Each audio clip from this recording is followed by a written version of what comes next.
and then go on to bring the Cold War itself to an end. Israel and Egypt went to war, but then forged a historic peace. We ended the war in Vietnam. The last year in Hanoi, I met with the Vietnamese leadership.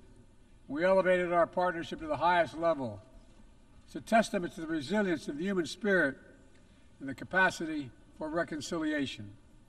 That today the United States and Vietnam are partners and friends, and it's proof that even from the horrors of war, there's a way forward. Things can get better. We should never forget that. I've seen that throughout my career. In the 1980s, I spoke out against apartheid in South Africa. And then I watched the racist regime fall.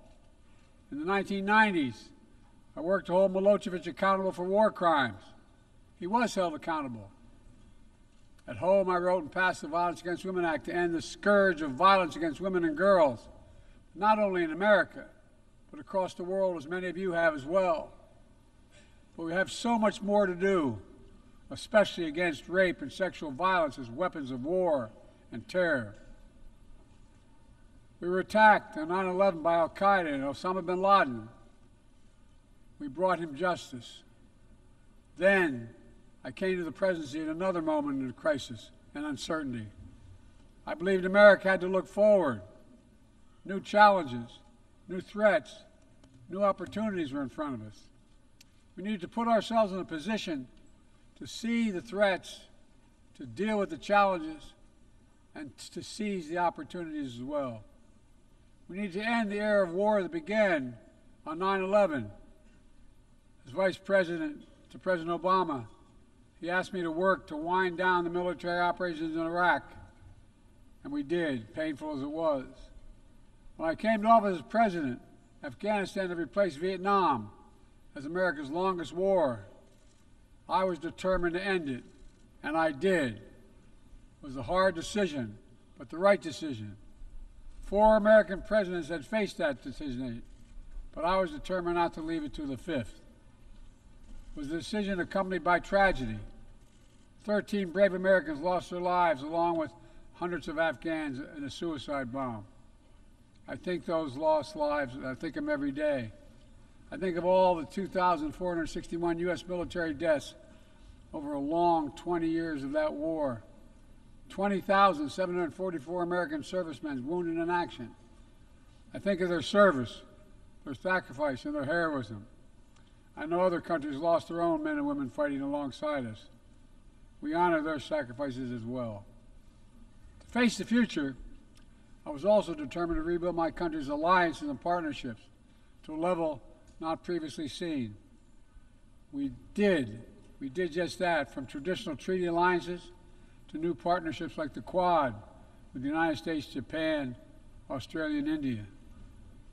I know many look at the world today and see difficulties and react with despair, but I do not. I won't. As leaders, we don't have the luxury. I recognize the challenges from Ukraine to Gaza to Sudan and beyond. War, hunger, terrorism, brutality, record displacement of people, a climate crisis, democracy at risk, strains within our societies, the promise of artificial intelligence and its significant risk. The list goes on. But maybe because all I've seen and all we have done together over the decades, I have hope. I know there is a way forward. In 1919, the Irish poet William Butler Yeats described a world, and I quote, "where things fall apart, the center cannot hold, mere anarchy is loosed upon the world," end of quote. Some may say those words describe the world not just in 1919, but in 2024. But I see a critical distinction. In our time, the center has held. Leaders and people from every region and across the political spectrum have stood together, turned the page. We turned the page in the worst pandemic in a century. We made sure COVID no longer controls our lives. We defended the UN Charter and ensured the survival of Ukraine as a free nation. My country made the largest investment in climate, clean energy, ever anywhere in history. There will always be forces that pull our countries apart and the world apart. Aggression, extremism, chaos, and cynicism. A desire to retreat from the world and go it alone. Our task, our test, is to make sure that the forces holding us together are stronger than those that are pulling us apart. That the principles of partnership that we came here each year to uphold can withstand the challenges. That the center holds once again. My fellow leaders, I truly believe we're at another inflection point in world history, where the choices we make today will determine our future for decades to come. Will we stand behind the principles that unite us? Will we stand firm against aggression? Will we end the conflicts that are raging today? Will we take on global challenges like climate change, hunger, and disease? Will we plan now for the opportunities and risk of a revolutionary new technologies? I want to talk today about each of these decisions and the actions, in my view, we must take. To start, each of us in this body has made a commitment to the principles of the UN Charter to stand up against aggression. When Russia invaded Ukraine, we could have stood by and merely protested. But Vice President Harris and I understood that that was an assault on everything this institution was supposed to stand for. And so, my direction, America stepped into the breach, providing massive security and economic and humanitarian assistance. Our NATO allies and partners in 50-plus nations stood up as well. But most importantly, the Ukrainian people stood up. I asked the people of this chamber to stand up for them. The good news is Putin's war has failed and at his core aim. He set out to destroy Ukraine, but Ukraine is still free. He set out to weaken NATO, but NATO is bigger, stronger, and more united than ever before, with 2 new members, Finland and Sweden. But we cannot let up. The world now has another choice to make. Will we sustain our support to help Ukraine win this war and preserve its freedom, or walk away and let aggression be renewed and a nation be destroyed? I know my answer. We cannot grow weary. We cannot look away. And we will not let up on our support for Ukraine. Not until Ukraine wins a just and durable peace in the UN Charter.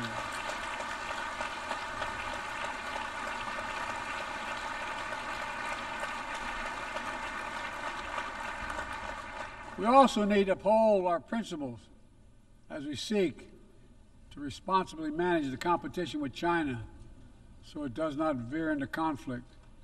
We stand ready to cooperate on urgent challenges for the good of our people and the people everywhere. We recently resumed cooperation with China to stop the flow of deadly synthetic narcotics. I appreciate the collaboration. It matters for the people of my country and many others around the world. On matters of conviction, the United States is unabashed, pushing back against unfair economic competition, against military coercion of other nations in the South China Sea, and maintaining peace and stability across the Taiwan Straits, and protecting our most advanced technologies so they cannot be used against us or any of our partners. At the same time, we're going to continue to strengthen our network of alliances and partnerships across the Indo-Pacific. These partnerships are not against any nation. They're building blocks for a free, open, secure, and peaceful Indo-Pacific. We're also working to bring greater measure of peace and stability to the Middle East. The world must not flinch from the horrors of October 7th. Any country would have the right and responsibility to ensure that such an attack can never happen again. Thousands of armed Hamas terrorists invaded a sovereign state, slaughtering and massacring more than 1,200 people, including 46 Americans, in their homes and at a music festival. Despicable acts of sexual violence 250 innocents taken hostage. I've met with the families of those hostages. I've grieved with them. They're going through hell. Innocent civilians in Gaza are also going through hell. Thousands and thousands killed, including aid workers. Too many families dislocated, crowding into tents, facing a dire humanitarian situation. They did not ask for this war that Hamas started. I put forward with Qatar and Egypt a ceasefire and hostage deal. It's been endorsed by the UN Security Council. Now is the time for the parties to finalize its terms, bring the hostages home, and secure security for Israel and Gaza free of Hamas' grip, ease the suffering in Gaza, and end this war. On October 7th,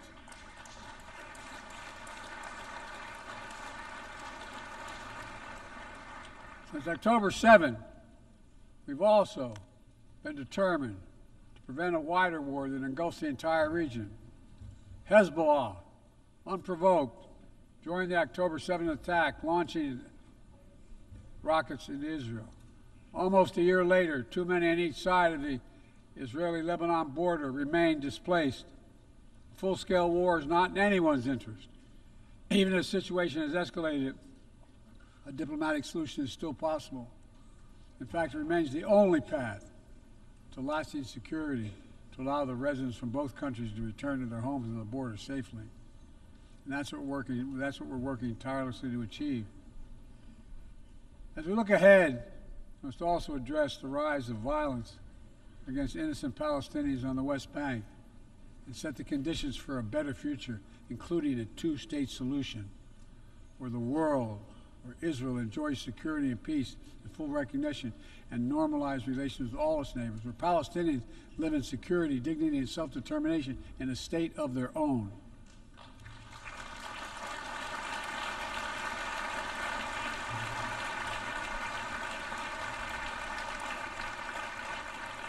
Progress toward peace will put us in a stronger position to deal with the ongoing threat posed by Iran. Together, we must deny oxygen to its terrorist proxies, which have called for more October 7th and ensure that Iran will never, ever obtain a nuclear weapon. Gaza is not the only conflict that deserves our outrage.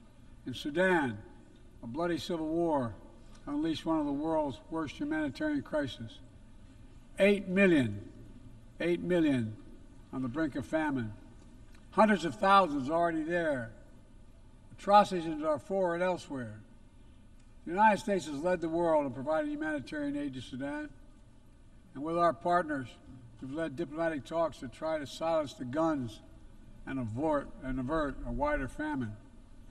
The world needs to stop arming the generals, to speak with one voice and tell them, stop tearing your country apart, stop blocking aid to the Sudanese people, end this war now.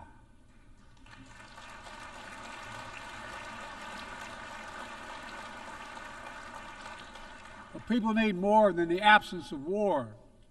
They need a chance to live in dignity. They need to be protected from the ravages of climate change, hunger, and disease. Our administration has invested over $150 billion to make progress and other sustainable development goals. It includes $20 billion for food security, over $50 billion for global health. We've mobilized billions more in private sector investment. We've taken the most ambitious climate action in history. We've moved to rejoin the Paris Agreement on day one. And today, my country is finally on track to cut emissions in half by 2030. On track to honor my pledge to quadruple climate financing to developing nations with $11 billion thus far this year. We've rejoined the World Health Organization, donating nearly 700 million doses of COVID vaccine to 117 countries. We must now move quickly to face Mpox outbreak in Africa. We're prepared to commit $500 million to help African countries prevent and respond to Mpox and to donate 1 million doses of Mpox vaccine now.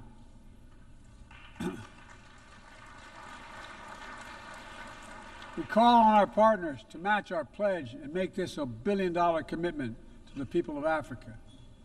Beyond the core necessities of food and health, the United States, the G7, and our partners have embarked on an ambitious initiative to mobilize and deliver significant finance to the developing world. We're working to help countries build out their infrastructure, to clean energy transition, to the digital transformation, to lay new economic foundations for a prosperous future. It's called the Partnership for Global Infrastructure and Investment. We've already started to see the fruits of this emerge in Southern Africa and Southeast Asia and in the Americas. We have to keep it going. I want to get things done together. In order to do that, we must build a stronger, more effective, and more inclusive United Nations. The UN needs to adapt and bring new voices and new perspectives. That's why we support reforming and expanding the membership of the UN Security Council.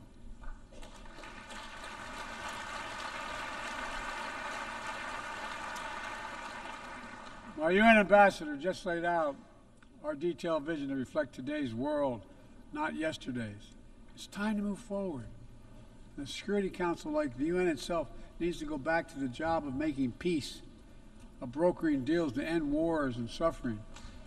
And to stop the spread of the most dangerous weapons, of stabilizing troubled regions in East Africa, from East Africa to Haiti, to Kenya-led mission that's working alongside the Haitian people to turn the tide. We also have a responsibility to prepare our citizens for the future. We'll see more technological change, I argue, in the next 2 to 10 years than we have in the last 50 years. Artificial intelligence is going to change our ways of life, our ways of work, and our ways of war. It could usher in scientific progress at a pace never seen before, and much of it could make our lives better. But AI also brings profound risks, from deep fakes to disinformation, to novel pathogens, to bioweapons. We've worked at home and abroad to define the new norms and standards. This year, we achieved the first ever General Assembly resolution on AI to start developing global rules of the road. We also announced a declaration on the responsible use of AI, joined by 60 countries in this chamber. But let's be honest, this is just the tip of the iceberg, what we need to do to manage this new technology. Nothing is certain about how AI will evolve or how it will be deployed. No one knows all the answers. My fellow leaders, it's with humility I offer 2 questions. First, how do we as an international community govern AI? As countries and companies race to uncertain frontiers, we need an equally urgent effort to ensure AI's safety, security, and trustworthiness. As AI grows more powerful, it also must grow more responsive to our collective needs and values. Benefits of all must be shared equitably. It should be harnessed to narrow, not deepen, digital divides. Second, will we ensure that AI supports rather than undermines the core principles that human life has value and all humans deserve dignity? We must make certain that the awesome capabilities of AI will be used to uplift and empower everyday people, not to give dictators more powerful shackles on the human spirit. In the years ahead, there may well be no greater test of our leadership than how we deal with AI. Let me close with this. Even as we navigate so much change, one thing must not change. We must never forget who we're here to represent. We, the people. These are the first words of our Constitution, the very idea of America. They inspired the opening words of the UN Charter. I made the preservation of democracy the central cause of my presidency. This summer, I faced a decision whether to seek a second term as president. It was a difficult decision. Being president has been the honor of my life. There's so much more I want to get done. As much as I love the job, I love my country more. I decided after 50 years of public service, it's time for a new generation of leadership to take my nation forward. My fellow leaders, let us never forget, some things are more important than staying in power. It's your people.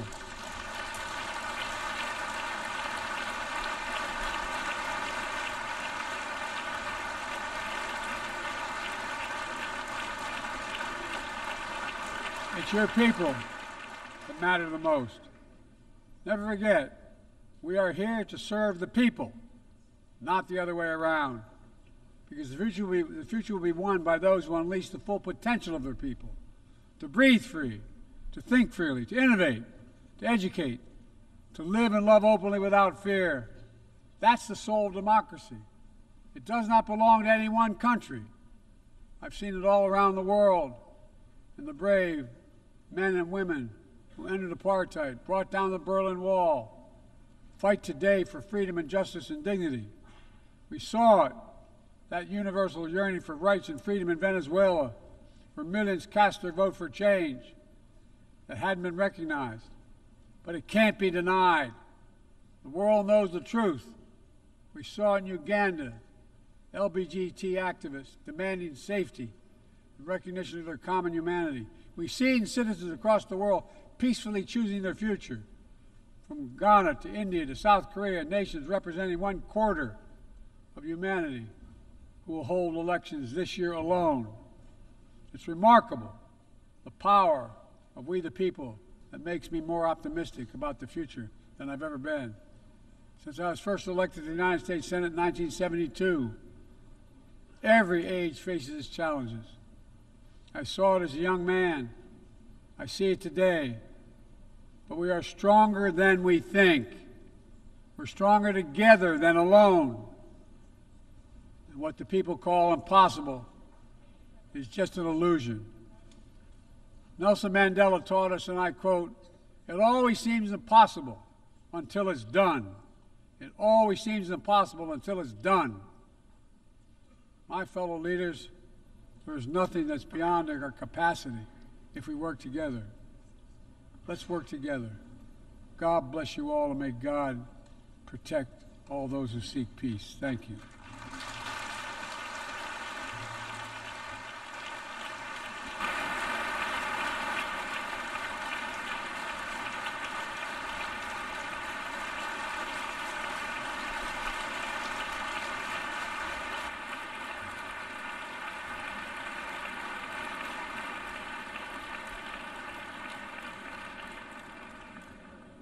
On behalf of the Assembly, I wish to thank the President of the United States of America. May I request representatives to remain seated while we suspend the meeting for 5 minutes before resuming to hear the next speaker.